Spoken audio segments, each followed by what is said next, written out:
And the birds ate them out of the basket on my head.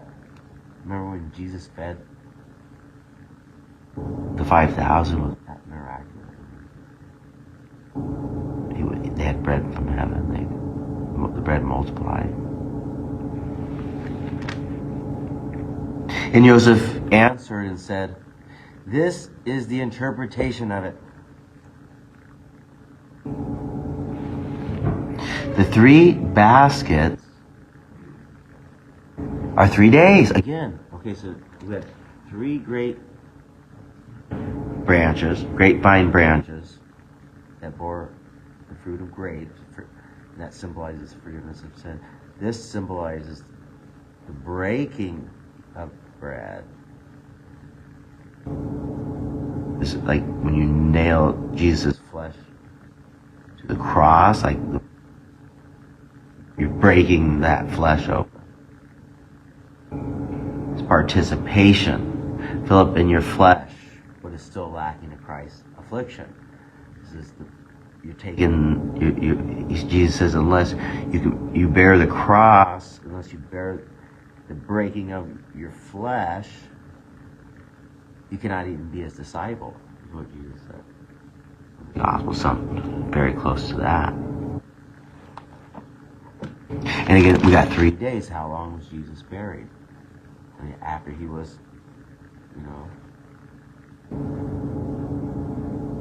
after his flesh was broken. 3 days.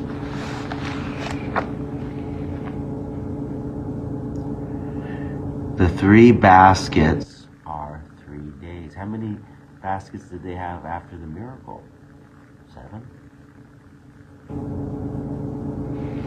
Yet, within 3 days, Pharaoh is going to lift off your head from you. That's what is being represented as communion. That's what happened to John the Baptist, right? Do you remember that? John the Baptist got his head lifted off of him.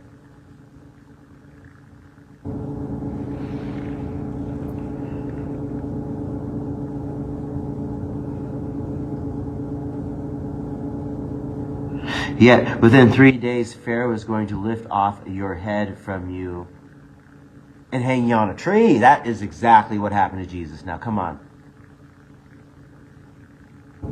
That's what happened to Jesus' flesh. The bread from heaven was nailed to a tree. It was hung on a tree. It was pierced into the wood, into the stake of a tree. And the birds shall eat your flesh from it. And the birds shall eat your flesh from you. What did Jesus say?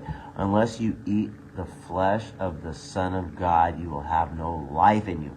Unless you eat the flesh of the Son of God and drink his blood. So we got the baker and we have the cupbearer. 3 days.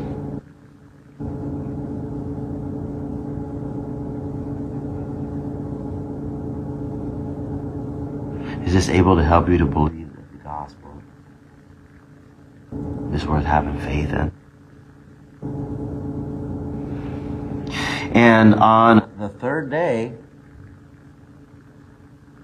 Pharaoh's birthday,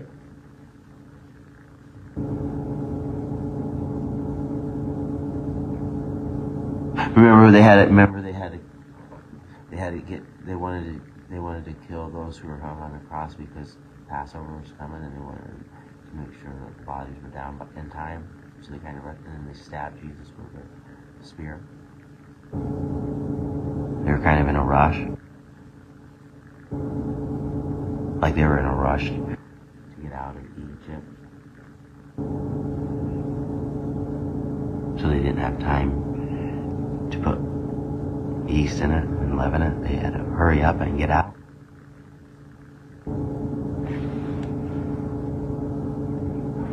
And on the third day, Pharaoh's birthday, it came to be that he made a feast for all his servants, for all Pharaoh's servants.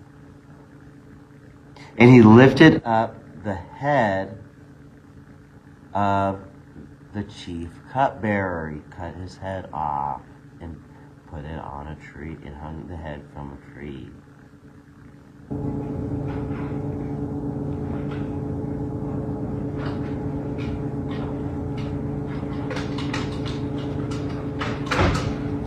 And he lifted up the head of the chief cupbearer and of the chief baker among his servants.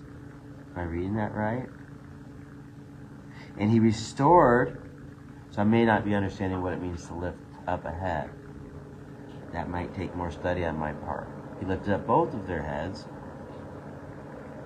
And he restored the chief cupbearer, the forgiveness of sin. They both sinned against Pharaoh. That's why it said that. They both sinned against him. But the cupbearer got pardoned, got forgiven.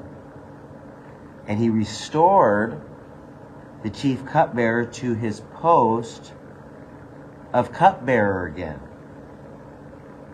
And he placed the cup in Pharaoh's hand, just like the dream was interpreted.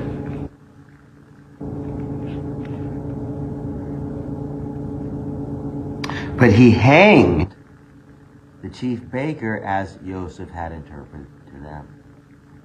That's what happened to the flesh of the Messiah. And the chief cupbearer did not remember Joseph, but forgot him. And remember my sin no more. And in this case, it wasn't what Joseph wanted. But remember, the father was with Joseph. That's why he was prospering where he was.